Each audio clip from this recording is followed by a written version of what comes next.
library is in. You're all visiting. But I'm good. Yes. Get in. Hi, Peach. We all need to just pause. Thanks.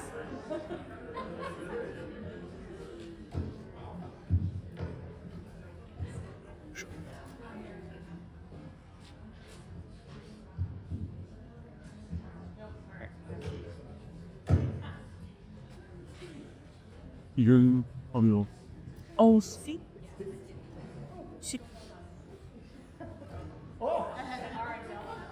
All right. Good evening and welcome. My name is Mary, and I'm a library at the Malta Public Library. First, I would like to thank everyone for joining us for this exciting evening. We are so incredibly grateful for the memories and stories that everyone has shared to help bring this book to life.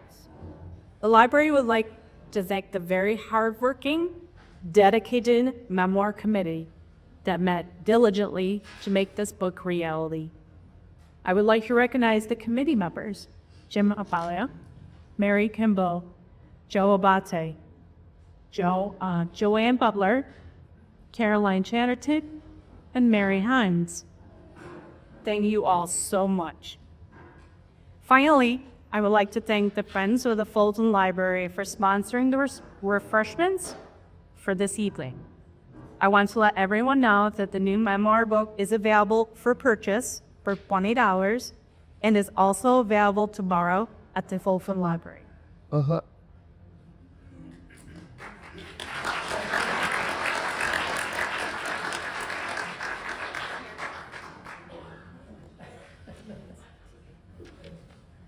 Okay, so Mary Hines is Heart to Heart Committee. Mary, our librarian, and hi, Mary. How many Marys she had in West? Not very often does this happen. Okay, yeah. Jim and I are going to tag team tonight. We're excited about this night. We're very, very happy that we have such a great turnout. We weren't sure we needed to use this microphone because we both said we could tell them loud enough, but I think maybe we will. Thank you all for being here. What I'd like to do first thing is to just set the tone. I'd like you all to just put yourselves in a little cloud, maybe close your eyes, think and pretend that it's the 1960s. For most of you, that would put you at anywhere between 8 and 15 years old. Maybe there are some of you that are younger and you would be just infants. But I want you to imagine it's November, the moon is almost full, it's past dinner time, and the kids are in the street playing. That's what neighborhoods used to be like.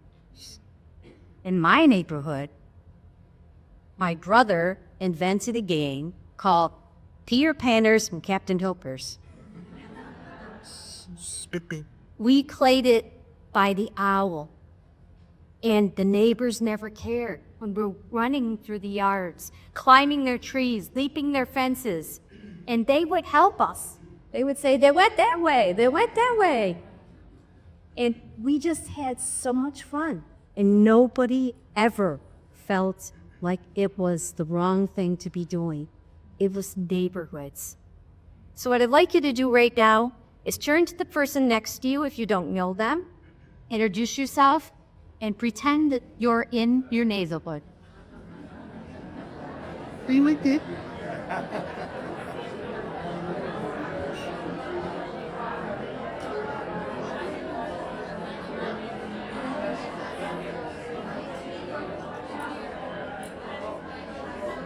Bridget, you grew up in Scribe.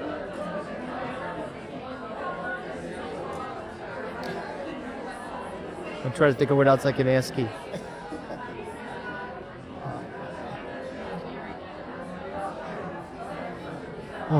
Okay. All right. Who learned something new about their neighbor? Dave, what'd you learn? Or you can't tell us? I learned the L. Snapped in Fulton, he grew up in Pennsylvania. Oh, where in Pennsylvania? Dallas. You know, we had a song written about our town. Dallas, Pennsylvania? All right. Anybody else do anything they want to share? All right. Well, what we'd like to do is, as the other Mary already mentioned, this is a group effort. We have a committee. We're going to formally meet the committee members here in just a second, or informally. But there was also a lot of people that contributed in one way or another. I'm going to just briefly flag. I want to start with Kathy and Alina. Appreciate the on the spot. Kathy was a committee member till she moved away pretty closer to her grandson. And Kathy, as we were finishing up the last book, she thought, would neighborhoods be a good idea to do for a book? With the block governors and all that neighborhood initiatives that are happening, wouldn't it be cool for people to write memories? So Kathy, that idea, we ran with it. And a theme for that. And also, Kathy contributed a memoir to the book, too. Next, I'm going to mention Laverne DeLand. Laverne is here. And so one of the things that we try to do with the committee is to reach out to different people that each of us know, or that we know somebody who knows somebody, try to spread the word. And Laverne did a really excellent job of spreading the word. Laverne had her daughter, is she here? Her friend is Amy. Amy, okay, Amy, and Amy and her friends. Yeah, her brother and my daughter's son. Right, were neighborhood kids growing up together. So they wrote like group memoir about their neighborhood, which is really awesome. But that came through Laverne, as well as Laverne is a member of the Sunrise Rotary Club. Raise your hand if you're a Sunrise Rotary Club. I mean, got a whole row of them back there, and then I got to go to a Sunrise Rotary meeting, 7 o'clock in the morning, and we did a group memoir based on just the members of the Rotary Club. So that's kind of a unique way to put a memoir together with people that are Rotary Club members talking about their neighborhoods. So again, thank Laverne for getting it started. I'm going to try to say the next name, Andrew Eusebio. Does that sound right? Andrew Eusebio. If you know Caroline Chatterton, it is the Fulton Library Director. She's on maternity leave right now. Andrew is her husband, and he helped us a lot taking pictures and doing some research. We wanted to thank him. Also, the Friends at Fulton History at Brad House, and we got Tom Brown here, Laverne. Who else? And Sue Brown is here. Any other Brad House? Hero Fafaya, we know her. Getty Goliath, right? Anybody else? Here, Weldon and Les are here? Okay. So, of course, the Brand House is where you go to get your history information. So we were able to rely on them to help us with both reference information and photographs. And again, the Fulton Library staff, you met Mary. I don't know if you're regular library patrons. If you aren't, I suggest that you do that. The library is a wonderful resource, but whenever we needed to check old yearbooks or old city directories, things like that, the library has been able to do that for us. I also want to make a special mention of Carolyn Mosher. Carolyn's here, right? And here, Carolyn, besides being a library member and interviewing Nancy Milley. Is Nancy here? Oh, you're Nancy. Hi, Nancy. And by the way, a lot of people, I got your memoirs, but I never met you face to face. So if I didn't say hi to you, please come up and say hi to your neighbor. Thank you so much. Nancy wrote about, no, don't tell.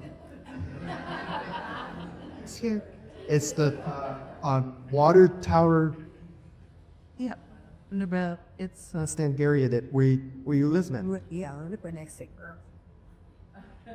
The 6th ward. Yeah.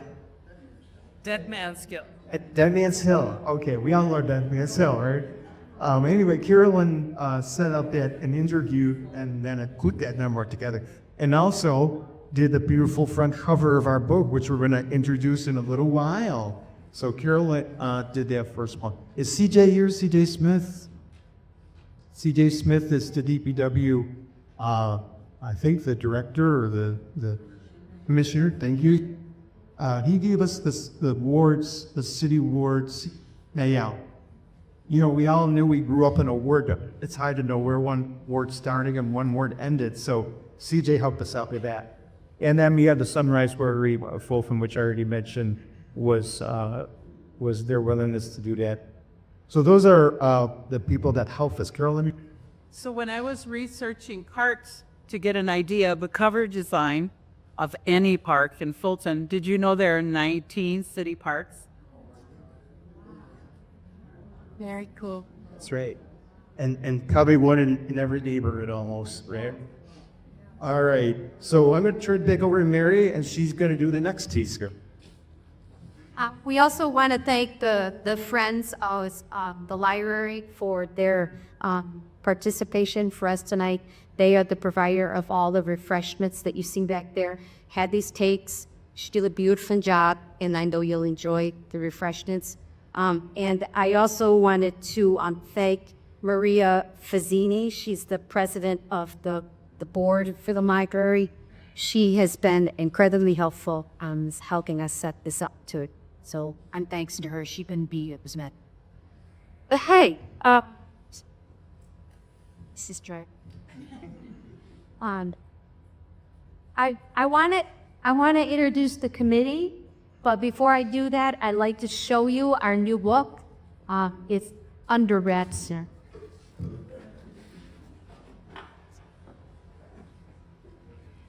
I'm just going to tell you a little. Can you hear me? Yes. I'm just going to tell you a little bit about this book. We get together and it's so fun. We're working on one book and all of a sudden we'll say, what about this? What about this? And every member of our committee has their own ideas, their own opinions, and we get each other. We finish each other's sentences.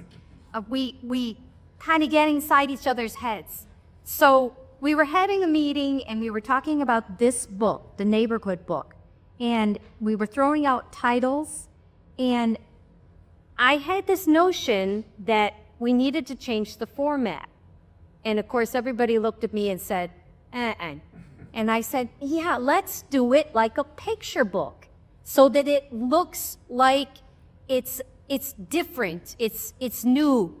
And everybody said, oh, okay. So we went back and forth and we played with it. And Caroline Chatterton, our director, was wonderful in researching it. And Joe Avate decided that he could work with that framework for pictures, etc. And we just all kind of made it work. So our end result is beautifully done by Carolyn Mosier. And this is our usual.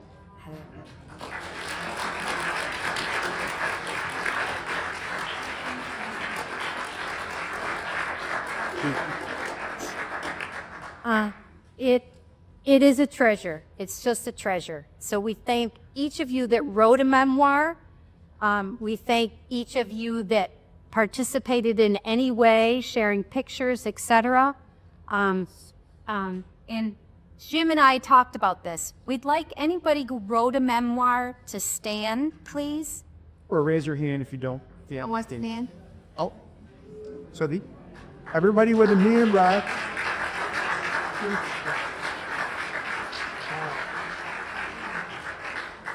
There are 33 memoirs in this book, 33.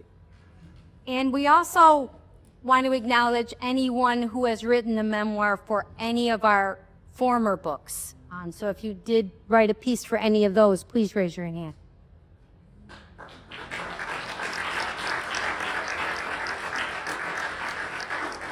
You know, we say this so often. We're sitting as a committee meeting, and if it weren't for you, these books wouldn't happen because you are the voice. We just put it together. We do the research, but you are the voice. So thank you, thank you, thank you. Oh, it's wonderful. So we're excited.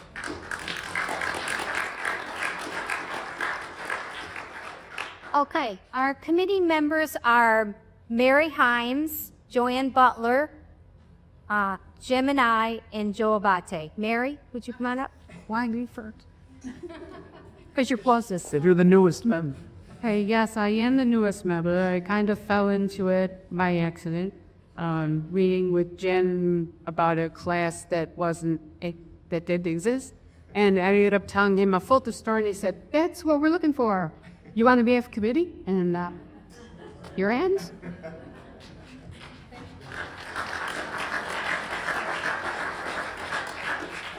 This Mary, we know at Fort Mary.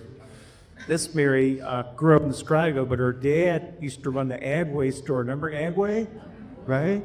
So sometimes when Mary was a child, I don't want to give her a memoir, was that she would write in with Dad, and that's when she met friends here at Fulton, went swimming in the lake, things like that. So very unique memoir. So let's bring Joanne Butler on now, Joanne. And before Joanne gets her as she's walking up here, I want to say what a privilege it is to work with you, Joanne. Joanne, if you don't know, is a fine writer on her own. She writes historical fiction, if talking. That's right. And Joanne, the research that Joanne does for the books are just phenomenal. Maybe you could talk a little bit about what you did for this book, Joanne. Well, Jim knows I'm a history nerd, so he asked me if I would do ethnic neighborhoods. Can you research that and write about them? So I had a great deal of fun with that. I have researched out the three main groups of people who came over after the revolution, when the place was, the area was really getting settled in by folks from New England and Canada. So the Irish came over during the Great Famine. The Poles followed them. The Poles and Eastern Europeans came over as a result of their war, but also recruited by the lone mills here. And the last group was the Italians to end their own wars that they were avoiding, but also a terrific earthquake in southern Italy, here Sicily. So I was just thrilled because I love to find out anything. And that's my thing. And you also wrote a book. With the type of almonds. I do develop the almonds. Those are up to smell the olives. Because my great aunt uncle lived a block and a half from Nestle's. I had a dozen of my family members worked at the plant over the years. My grandparents met there, but Uncle Henry worked in the almond room, and he told us about it. But one day he was ill, and he told his wife, "Hey, call over to the plant, call the almond room, and tell them that the almonds are done." I could tell them what I said. Thank you, Joy. That's super cool.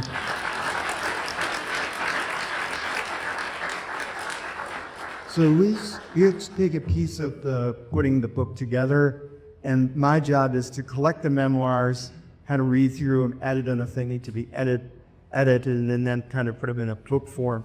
And boy, when I got Joanne's piece on ethnic neighborhoods, it was like, wow, I'm really learning some history here. So, great job. So let's introduce Joe Abate. Joe, I would like to say before I give you the mic, Joe, is the quality of the books that you hold in your hand, and you'll see the other ones back there, almost totally due to Joe Abate's graphic design, work with photography, things like that. But we'll let him tell you more about what he does. So Joe Abate.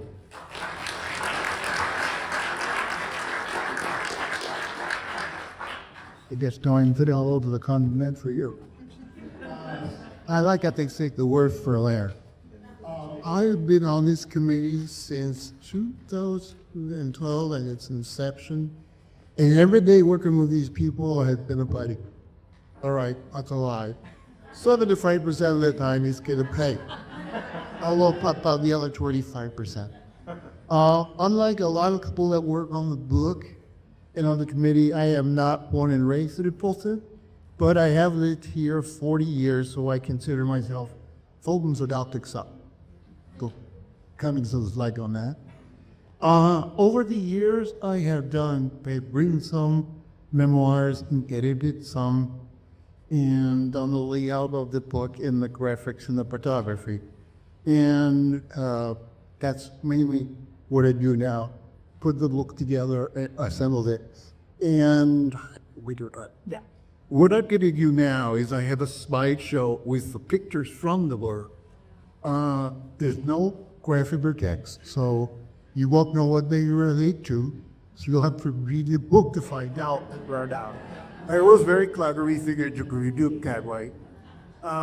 Also, there's no sound, so if you get bored halfway through, just sing some songs for me. I think the Billboard Top 100 and you'll be fine. We have only you and stuff. So it's got 12 minutes on that. Did you get your ice set? Was this taking the lights down or? Yeah, maybe. Okay, we'll see where that's go. So we're gonna watch this for about 12 minutes and then we'll continue with the program.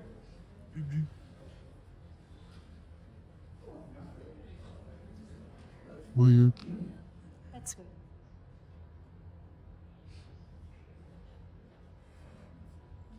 good. Fish.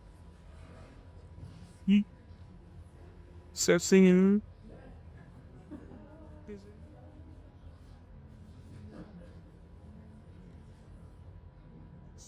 Yes, he's.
You do this.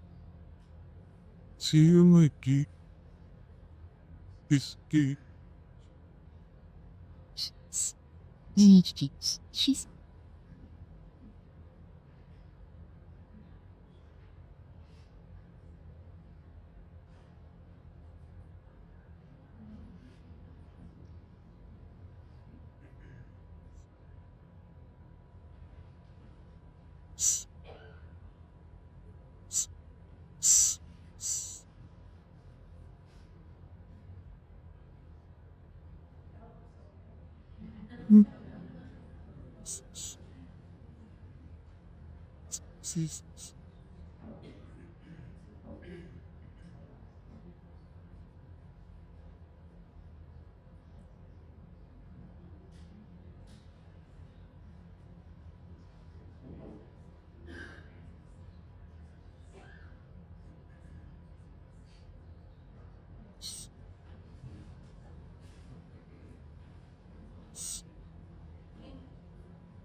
The bees back.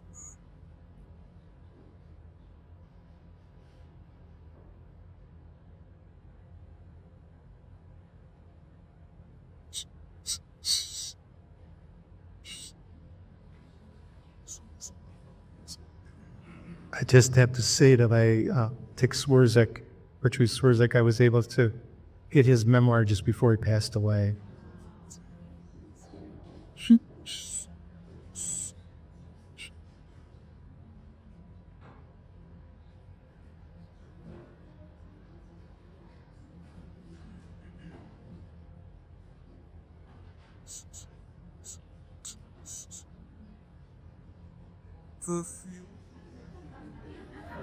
Betsuri.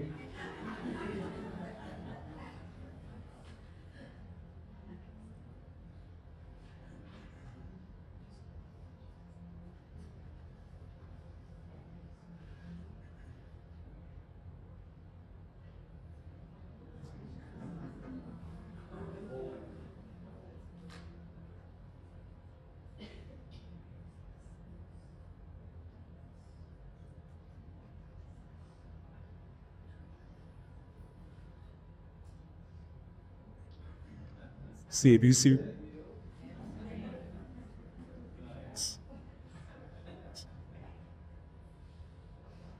Video food you it's just the just dinner go Jesus choose eat things eat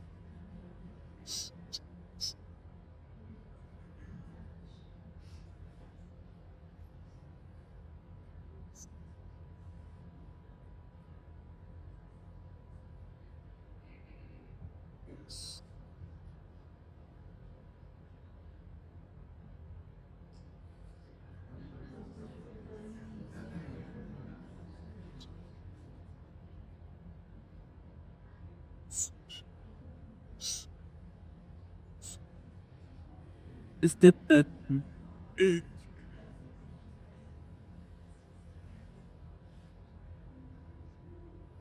Terapte, this. See. Yes.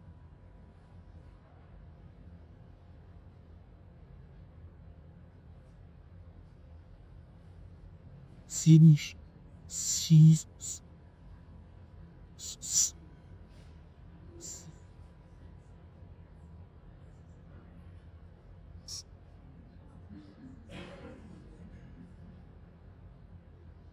In your news break.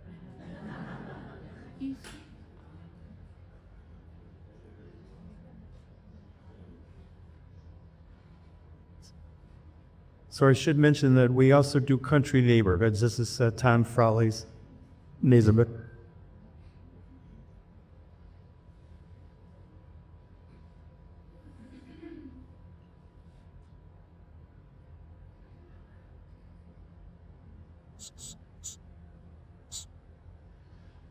Steve Deeds.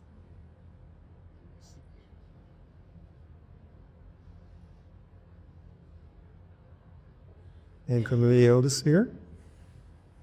Grew up on the Chase River where I grew up.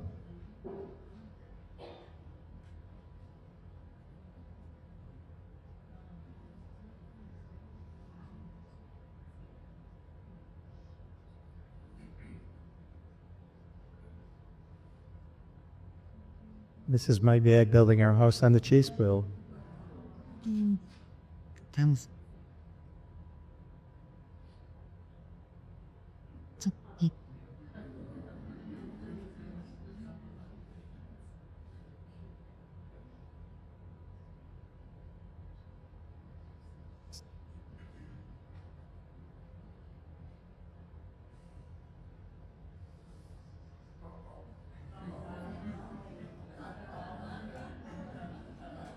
Is Jerry here? Torchicho? I'm representing Jared. Yep. You are? Yeah, if I did a quick cruise there, okay, gotcha. I think we did? Is Mimi Laboda here? Okay. Mimi's got her story. Mary's family. Gary Cardinelli wrote this memoir about the Cardinellis.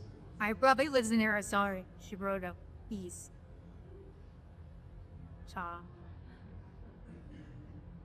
That's you, Mary.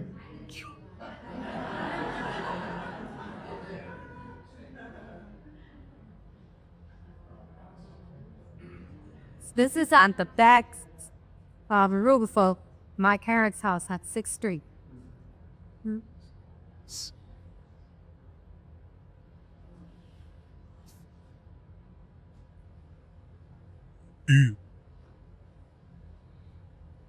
Sir, Barbara Lightahall is here. Barbara wrote her memory about Brett Street.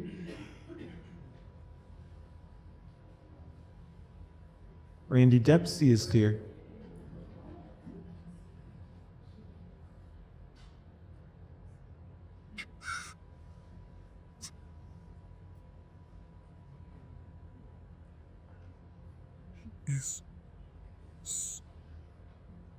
is it a thinking human beings? Did I see just June? We'd have lots of discussions about the West Side Pool. Here's in New York bosses. Very nice, especially Joanne's been. Where are you, Joanne? You saw a second from left. See their business.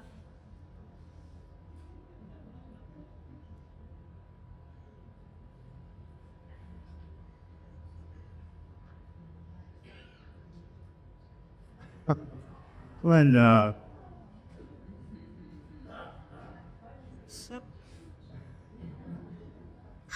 That is a go. Prince Elba Williwa. Caesar.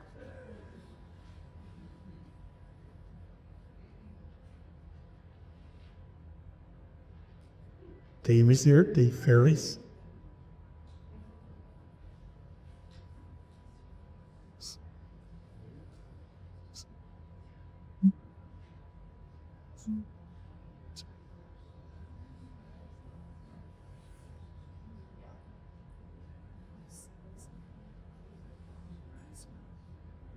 McKitty is here.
And who's going to lead this running? So for the rest of the show, if you want to take another look.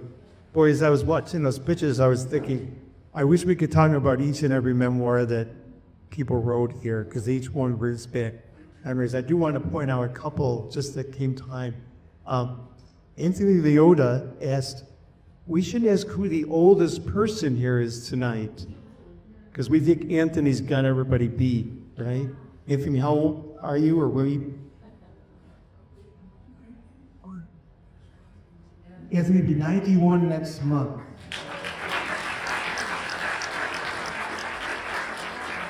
When Jackson beat?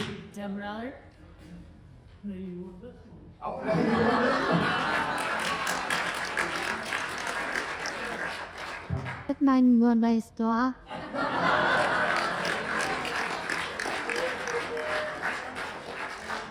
You're here at 92. Well, that's great. Well, think of the rich memories these folks are sharing in their memoirs. So just briefly, Anthony grew up on Chaseburg.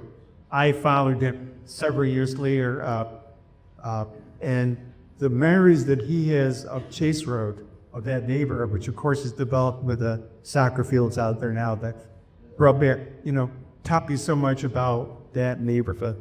So I want to thank you, Anthony, for that. Let's see, was here? Yeah. Oh, I know, Beth Hill is here, Beth Hill Povets. She's mad at me because I just said her name. But Beth contributed our first ever poem as a memoir. She wrote a poem about West River Road. West River Road. West of your wood. North. Yes. So we've never had a poem before, so that was really, really great to do that. So, Mary? I just wanted to say that when we get together as a committee and we read your memoirs and we talk about them, it elicits for us memories, and sometimes we just get off on a tangent and names come up that we haven't talked about in a long time, and we laugh, we cry. People have passed, Mr. Schwerzik, we were so delighted to have this memoir for passed. And it happens so often. And this is just a sidebar, but one of our books is about the veterans, and that was 2 books ago. But when we did that book, we interviewed about 60 veterans.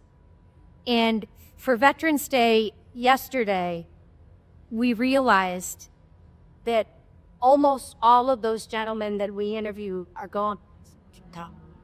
It was an incredible experience for us, and we're so grateful we did it. It was the most wonderful memoir book. But time passes so quickly. And so when we say to you how much we appreciate your memoirs, you need to know we made it from our hearts, because our children and our grandchildren aren't going to hear these stories if you don't tell them. That's right.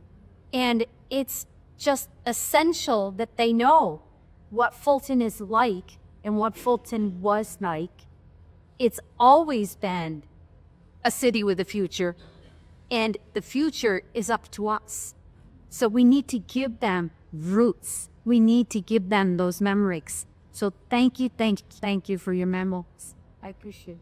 We all appreciate it.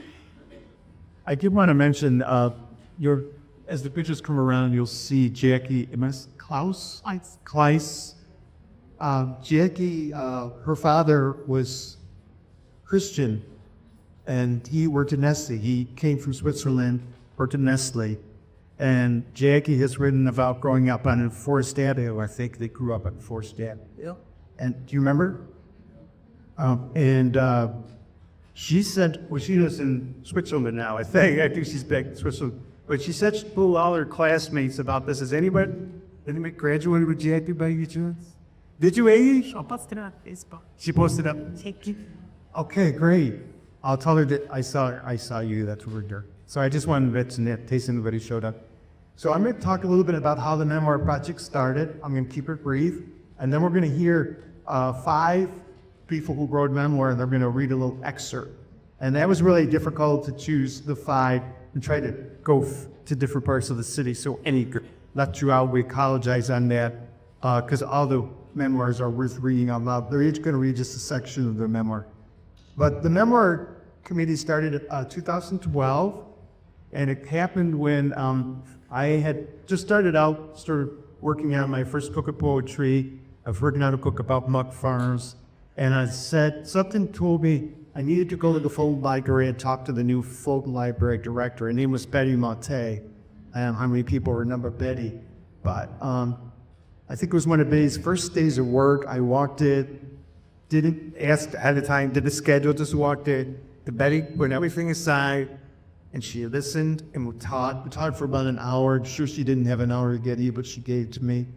And I told her that I was really interested in getting people's memories, talking about history from a personal narrative point of view. And that was where the memoir project was initiated. And this program would never have taken off if Betty had embraced it. And we're now on book number 7.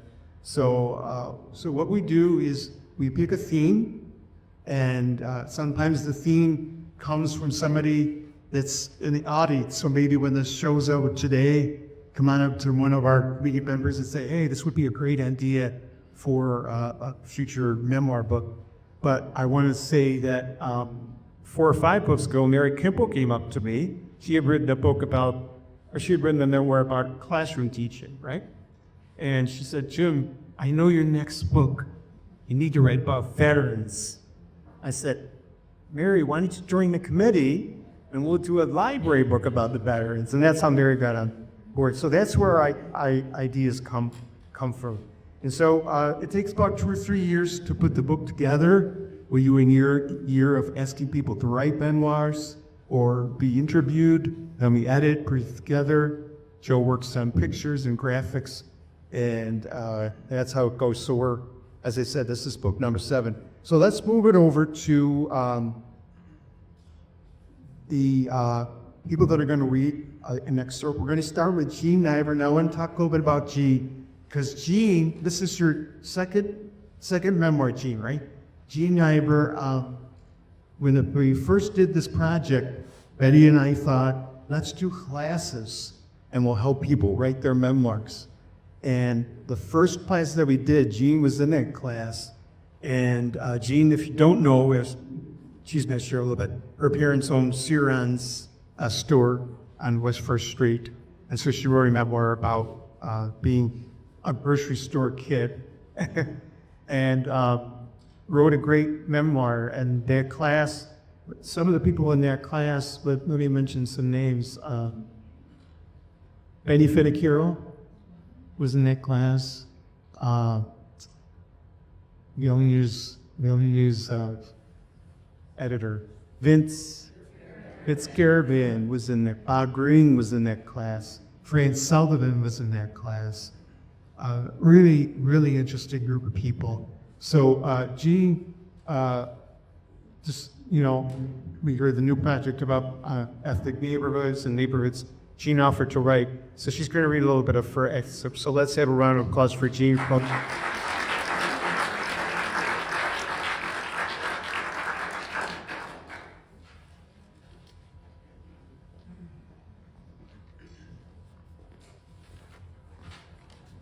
Oh, we forgot to. So this is, when you're out there, be careful. 208 West Bruce Street, where my family lived, was more than just Ciron's meat market and grocery store. It was the hub of the Polish-American community. It was here that many local customers purchased papkas, rye bread, udons, pierogies, Polish ham, hard candy, and special homemade kielbasa. Growing up on West First Street helped me to learn Polish language, even though I never was a fluent speaker. I did help many customers who weren't able to communicate in English. As a special bonus to learning the Polish language, the Christmas family Santa secrets, spoken in Polish through my mom and aunts, were no longer safe when I was within earshot. Ciron's kielbasa was a delicacy that became popular nationwide. Some customers bought and froze the sausage and mailed it to relatives throughout the U.S. During holiday season, 50 to 100 pounds of kielbasa was handmade and smoked daily. Quite a chore for a small hometown business. Our house on the 200 block of West First Street was nestled in between 4 residences and 4 commercial establishments, 3 of which were owned and operated by Polish men. Sagura's Bar, not Chubby's, was located at the corner of Voorhees Street. Falls Sagura ran the men's bar, while a fish fry business occupied the other back of the building. That storefront eventually became Paul's liquor store. My father's meat market and grocery store completed the businesses on that block. However, nestled in between the Polish-owned businesses was a dry goods store owned by Morris and Celia Cohen, a Jewish couple. Mr. Cohen drove a large green cattle truck and sold his boots in the countryside, quite a traveling salesman. The store eventually became Dowd's House of Flowers.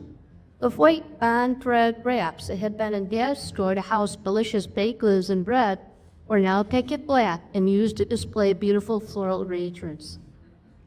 As a youngster, I often visited the Cohen store in search of a unique candy treat that wasn't available at home. I was delighted to find a creamy coffee. It was served in a tiny metal dish with a matching spoon, my favorite. The Cohens were my first acquaintance with a Jewish family. After Mr. Cohen's casting, Celia was employed at the Uzi Bargain Center. Every night after leaving work at 10 o'clock, Celia would stop by to visit with my mom, and even enjoying some Hershey's ice cream and a hot nut.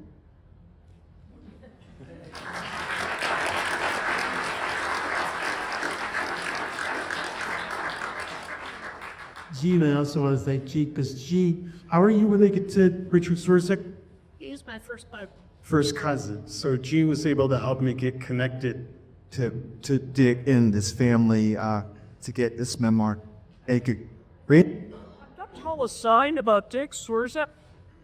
You know, as band director in high school, he, you know, if he wanted to sound him angry, and he would recite this Polish children's code very fast to stay very angry, say it in Polish, so everybody would think, oh, these man. Should I repeat it? G, you know? Okay.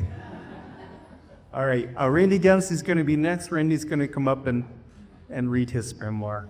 Randy is a wonderful writer. Actually, he's, may I say, you're working on a book of fables? He's working on a book of fables that are original fables with great morals for kids. I just had a chance to read it. So, Randy Debs.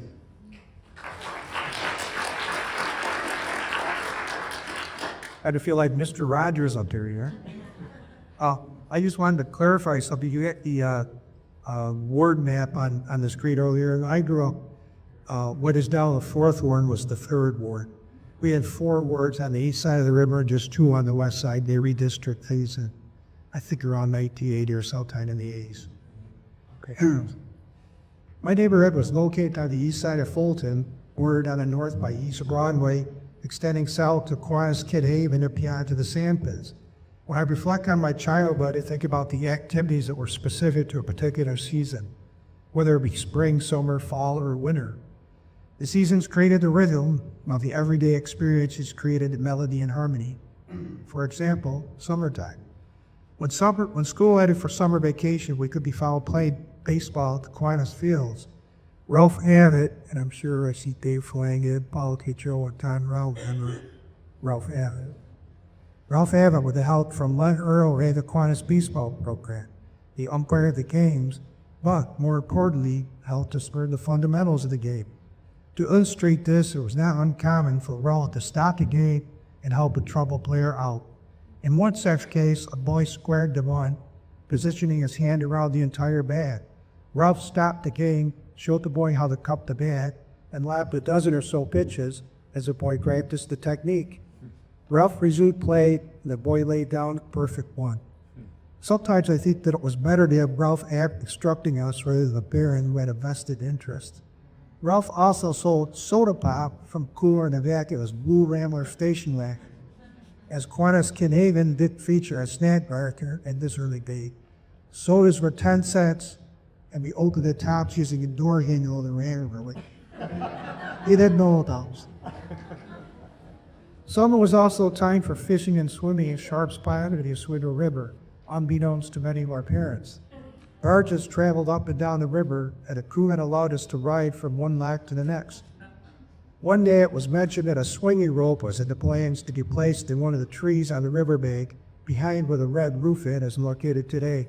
The boatmen, to the delight of the boys riding that day, donated one of their barge ropes. I believe that Carl Lafrat, Mike Callan, and my brother Mike were somehow involved.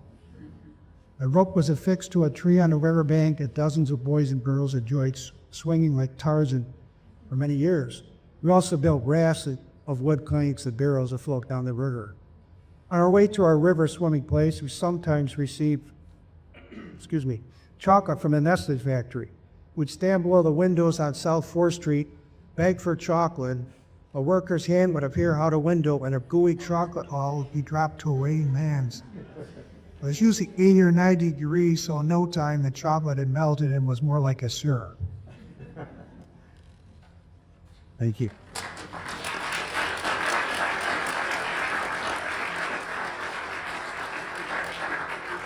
I'll give you a flavor of what Randy talks about with go through all 4 seasons in your memoir, right? Yes. Okay. So Glenda Abate, Joe's wife, but I knew her as Glenda Fry when we were in high school together. It's a pride. You. All right, Linda Weiss is going to talk about fifth floor.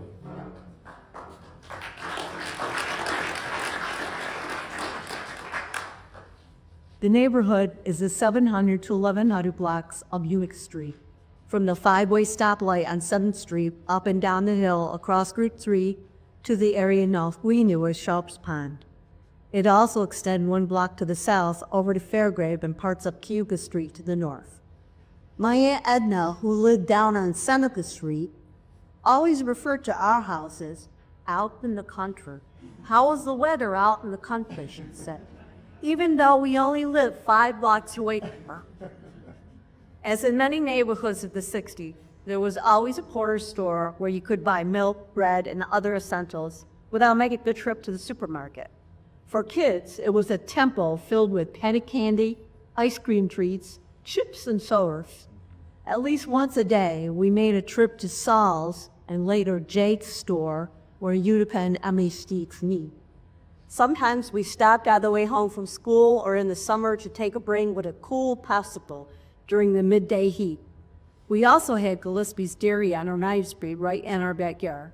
Some days we would make a trip there for ice cream cones or other delicious dairy treats. During the summer, some kids in the neighborhood organized muscular dystrophy carnivals to raise money for Jerry's Kids. The MDA provided carnival kits to help the children get started. Most of the time, the carnivals were actually set up and run by kids without a lot of assistance from his parents. That probably launched a lot of entrepreneurs of our generation. There were posters tacked to telephone poles announcing when and where, hoping to lure kids from other neighborhoods to attend. At the carnival, there were games, contests, who could stand on their head, the Wonkas, and prizes bought from the corner store. There were also refreshments like lemonade, water, and maybe some home-baked goodies. It was a brilliant promo for the MDA, and all those dollars and points raised contributed to a cause that kids could understand. Our neighborhood school was Fairgrade Elementary. The school had a playground and a track with plenty of open space to play sports games, and many times we would hang out there after school was out. There's also a big hill on the backside of the school on Broadway. During the winter, it was the best place to bring your sled or toboggan and fly down the hill, screaming and laughing. I took my own daughter sledding on that hill not so long ago. It is still a popular sledding spot today. Smith.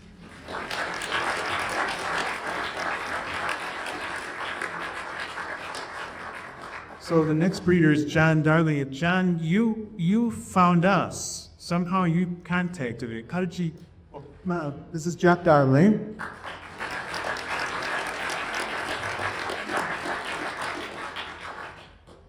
How did you find out of our program?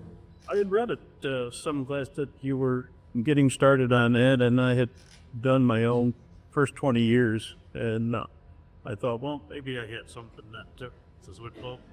So John sent me he wrote a memoir of his life, right? And I said, well, let's take an excerpt of it. And so John's going to read a little bit of this excerpt in his memoir. Try to talk.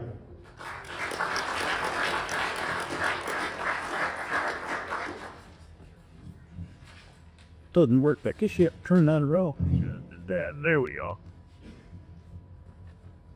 Well, my mom and dad bought the house that we lived in at 874 Minor Street, the last house on the south side of the street going out of town. And as I say, it was the last one. As you left the city, the yard around the house when they bought it was very small. The backyard and the side yard was part of a drainage ditch that took the water from the streets that would come down in and take it down to Waterhouse Creek. My father negotiated with the city, or more pointedly, offered the city the chance to dump the coal ashes in our backyard that they picked up from the residents. Eventually it paid off, and our yard grew to a pretty good size, leaving a smaller area for the runoff ditch. You can see remnants of that today as you travel along Route 3 from Roadway to Omega. Look to your left, in the street level portion of the backyard is the grade level that was created back then. I spent many hours outdoors as the weather would permit, which was the norm for the time. The things that kids would think up to do would probably get our parents arrested for child abuse. One favorite was to climb a small tree, have a friend chop it down.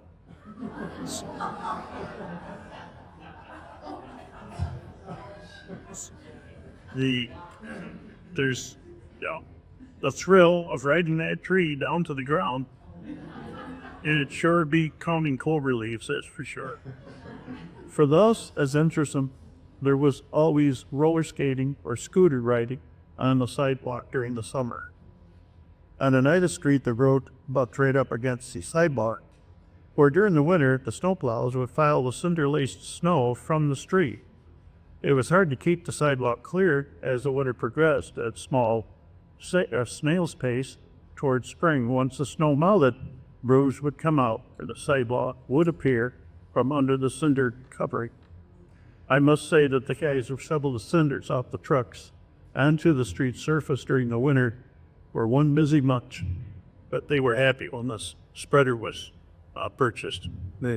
Going up the street were the various Gillespie families, and then the Gillespie Dairy. What fun it was to look in and watch the bottles being filled as they moved around on a clacky metal carry as each one was filled with the right amount. The bottle would move along, and a paper cack would come down out of a tube with a funny little whistle on the end and get pressed onto the neck of the bottle. The bottles would collect at the end, and a worker would place them in crates for goats to cooler. I found out that I could get a little bottle of orange drink and put it on the tap, which at first did not mean a thing other than having my school drink. However, the tap came, and Dad and I had a conference. Good man officiate. The results were that it was okay to put a drink on the tap as long as I told him the same day that I'd done it. I think that was to limit the number of chocolate milks and orange drinks that I could consume.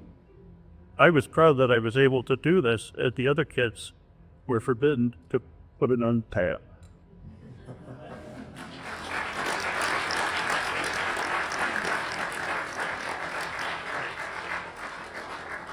Okay, so before we bring our last reader up, I just want to mention again, we do feature all the awards in the city, but we also do some country, people that grew up in the country.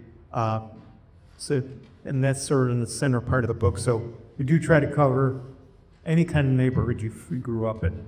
So we're going to end with Tom Brown. And when Tom submitted his memoir, he said, I didn't grow up in one neighborhood. I moved around a lot. So I won't give away the secret of how he shaped his memoir, but he did a really nice job of it. So we're going to end with Tom Brown. Tom? So I said the least for last, so that's sorry. Before I start though, I like to say one thing. There's a picture of Bill Gray here, and Bill was my classmate, and the sacrifice his life in Vietnam. So it's the deal. His sister. His sister Monica Gray wrote the memoir about it, and none was in our class, but yes. Yeah, he was in my up.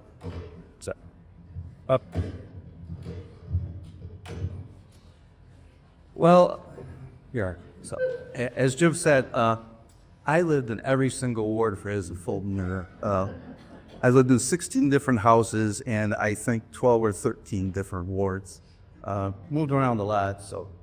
But, so I apologize to Jim for not having a favorite ward. If I had a favorite ward, it would have been the West 3rd Street where Walrod Street School was. That was a wonderful time in my life, so. So what I did is I said I was growing up in Fulton in the 40s, 50s, and 60s. It was like living in the city that had such a positive influence on my life. And it was like living Leave It to Beaver. Remember that show, Leave It to Beaver? Yeah, but that was like life was for me growing up in Fulton, New York. I lived in several neighborhoods during my childhood: West 3rd Street North, West 1st Street, Keeler Street, East Broadway, Pratt Street, Erie Street, Oneida Street, and many, many more. My education began in what was called the Chicken Coop. Anybody ever went to Chicken Coop? It was a building behind 4th Street School, and it was a kindergarten building.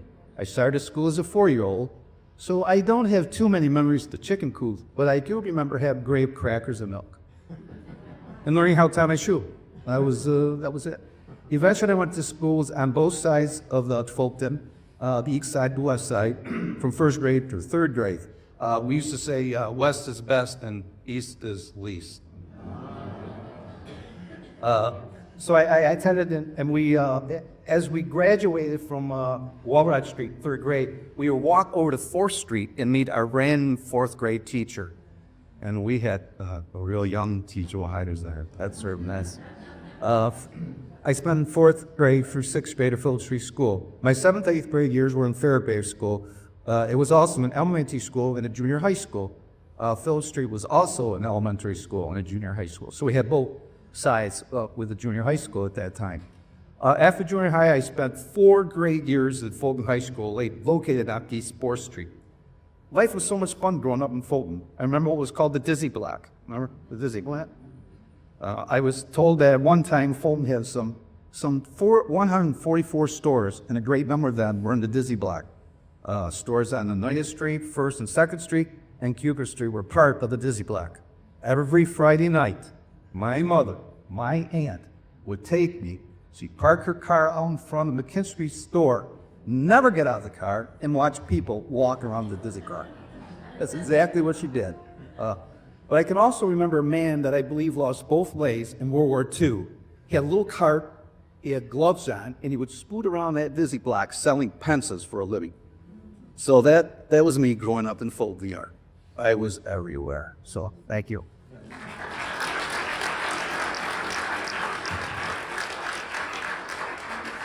Tom, do you remember what you named your memoir? Do you remember what you named your memoir? No. The city of Fulton is one big neighborhood. There was. Thank you, everybody. Those were wonderful stories, and I know that everybody that purchases a book is just going to enjoy every memoir that was written. At this point in time, we'd like to tell you that we try to dedicate our memoir book to someone. And this year, when we sat, it was incredibly obvious right away. We looked at each other, and Linda Egan's name came up. We said, who could be more deserving than Linda Egan, who has headed up Blockbusters and the Block Builders. I always tease her. I say, Blockbusters? Ari is Block Builders. Block Builders, she has done an incredible job, and her committee also. So I'd like to read you the dedication that we wrote to her. To Linda Egan, thank you for your enthusiastic belief in Fulton's potential to enhance its neighborhoods. Your inspiration reflects the goals of our Fulton Library Memoir Project. So thank you to Linda. Hey.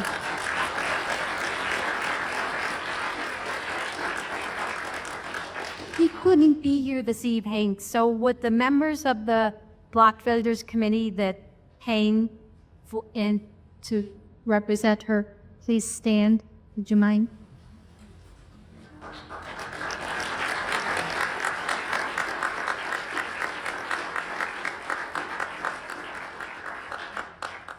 I'm gonna just give this. Oh, thank you, thank you.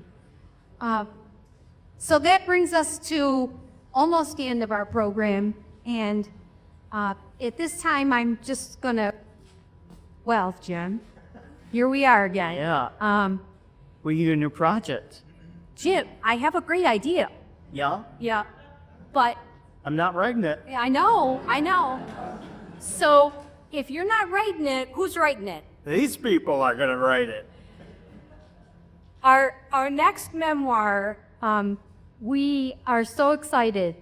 We sat and were chatting, and at some point in time, I don't know, I think it was Ciron's Market, and we got talking about Inghamolds because my brother mentioned Inghamolds in his memoir, and one thing led to another, and Jim said, I think at one point there were 74 small stores in Fulton. And I don't mean the Dizzy Block stores. I'm talking about little tiny markets, and you all know what I'm talking about. So we said, what a great idea. Well, that kind of snowballed, and okay, you're not writing it. You're writing it.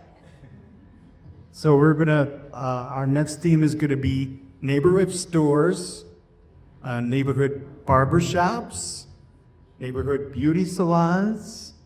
So any small, like family-owned or one-person business in Fulton, if you have memories, or maybe you worked there, or frequented there quite a bit, we would love your memoir. So as luck would have it, a gentleman, I'm going to say, Tom Sincata. Anybody know? I know the Sincata family. You know Tom Sincata? He wrote to me about some reason, and we were emailing back and forth. He said, yeah, my dad had a little store in Fulton. I said, on Buffalo Street. That's at 513 Buffalo Street. So Tom has already written the first memoir, okay? His dad's name was Anthony or Tony, 513 Buffalo Street. He was known for his fresh cut meats, and as Tom wrote his memoir, he said he'd come home from school and often find his dad and friends playing poker or pitch at the front cash register. So the other thing I want to show that Gene, I don't know if you remember you gave me this, Gene Iber, but this is a receipt or a split. What he called us? Yeah, I guess it's a receipt. A receipt from Ciron's store. So, you know, this will be an example of the kind of images and pictures we'll have in there. So what do you think of our new idea for?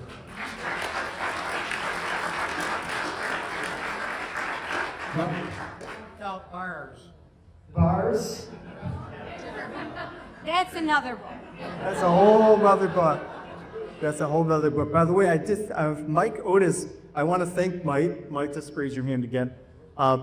So when we start the process, it's kind of daunting. Like, how are we ever going to get enough memoirs to make a book? And Mike was the first person. He responded. We put something on Facebook, and Mike, he wrote a paragraph or two about the neighborhood that you grew up. Yeah, the dead end of West Second going south, it was all Polish. We got in because my mother was Polish, otherwise they lost. And they were duplex houses to this day, and they were all originally associated with Polish. Yeah. Did you mention something about people squeegeeing their driveways? They were used to squeegee his driveway when it rained. They were kind of frugal, but loving and generous. Yeah, yes. So thanks, Mike, for starting off the project. Who thinks they might have an idea about a neighborhood store or a neighborhood barbershop? If you raise your hand, you're not committing to write it. I'm just wondering if, Paul, you got something? Joanne's got something? Shelly? All right, Sylvia? You know, when I was a little girl going to St. Mary's, the Moons had a bakery. And I was sure my whole life, I think it was my husband who finally convinced me that it wasn't true. I thought they were the reason you had Half Moon cookies. Okay. Oh, I then, so speaking of that, we have lots of refreshments. Friends of the library supplied those. Mary from the library, who opened our program, is going to be selling the books there. So the new book that the neighborhood book is out for $20. The other books are $15. If I may also mention, I just helped Mount Edna Cemetery do their history. I brought some of those books Those are $20, and that money goes directly to Mount Ed in the cemetery, so that'll be separate. If you'd like to buy a copy of that, those will be back there too. Anybody else have any? If you have an idea for our next memoir book, you can contact any one of us. You can contact the library. You can write it and leave it at the library. You can go on the website. Make a connection somehow. Don't let your memories go out the window, please. Write a memoir for us and share what you've learned tonight with somebody else, and maybe they have a memoir about a store, a hairdressing place, a barbershop, whatever. Please, we'd love it. Thank you. Improve. Thank you, Fulton Memoirs. Thank you. Great to see you.